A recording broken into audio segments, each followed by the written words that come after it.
Yes. No man should get into any marriage if he has no vision. Because God never allowed Adam to have a wife until Adam had a vision. So there should be a vision, which is Genesis chapter 1, verse 26 to 28. Wow. Be fruitful, multiply, increase upon the surface of the earth. That's a vision. It's the fruitful for me. To a man. Then a woman, when she's coming into marriage, she should be prepared in three ways. Number one, the Bible says, and God caused a deep sleep to come upon Adam, and out of him he removed a rib and made into a woman. So God made into a woman, simply meaning that a woman was created to have three wombs. It's plural. Wow. Womb man, womb man, womb man, womb man. So because it's womb man, the woman should have three wombs. The first womb a woman should have is the womb of the heart. Number two, the womb of the hands, her hands, productivity. Number three, she should have the natural womb to produce after the kind. So when the man comes before a woman, the man comes with three types of things, and we call them sperms. Yes, people rush into wanting to have sex, into marriage, not knowing that intimacy in marriage starts when you already have three types of sperm. Number one, vision sperm.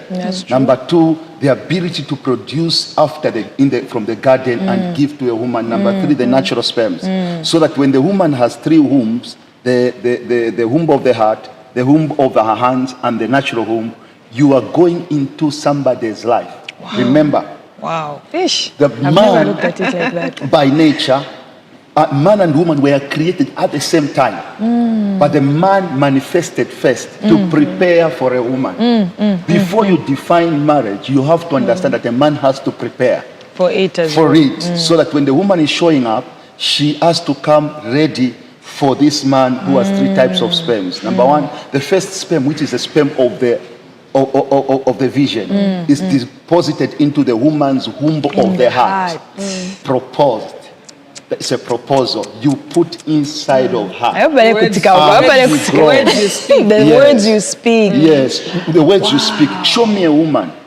Show me who she is becoming. I'll show you what kind of words you speak to her. Because the words you deposit in her, she becomes out of, because there are seeds or there are type of sperms called word sperms.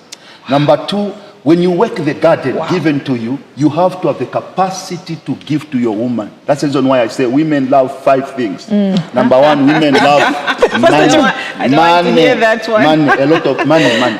Number two, they love a lot of money. Number three, some more money.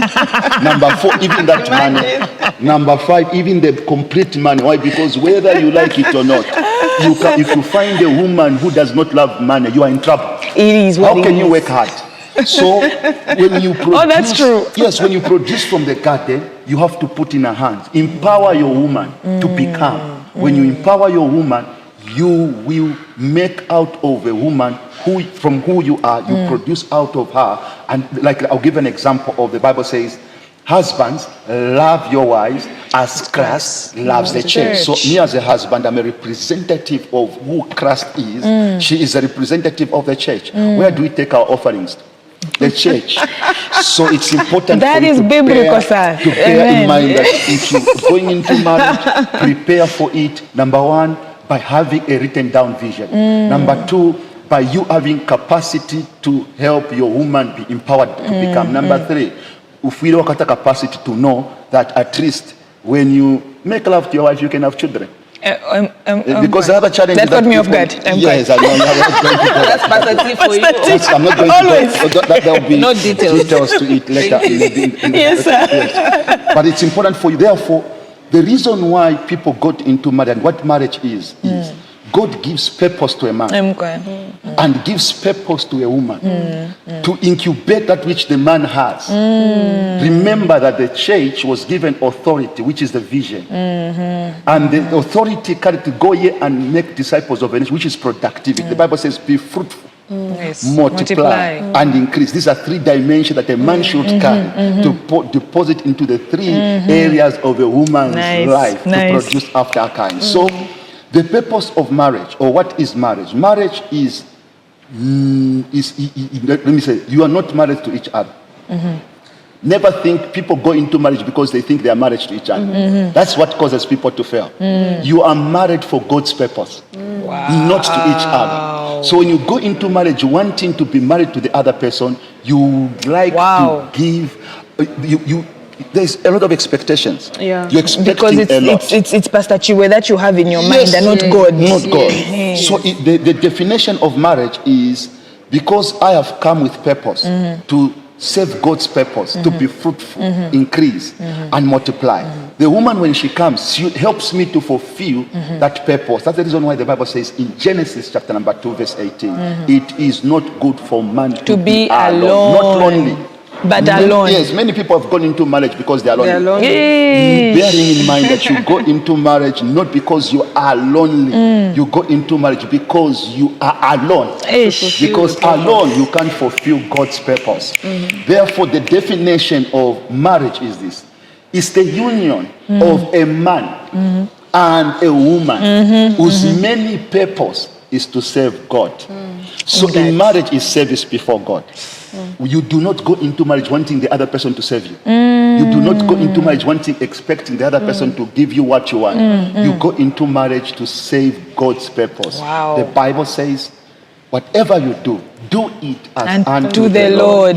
If I give you money, my wife, I'm not giving you money because I would like. I say I give you money you do not appreciate. I give you money because I'm serving God's purpose. Exactly. When she submits to me, she's submitting as unto the Lord, not to me. Yes. And that very dynamic is what even leads me to this other question. Of course, you've touched on the responsibilities of a man and a woman, but Pastor Chiwe, how do you balance, especially as a Christian woman, tradition and biblical, expectations from you?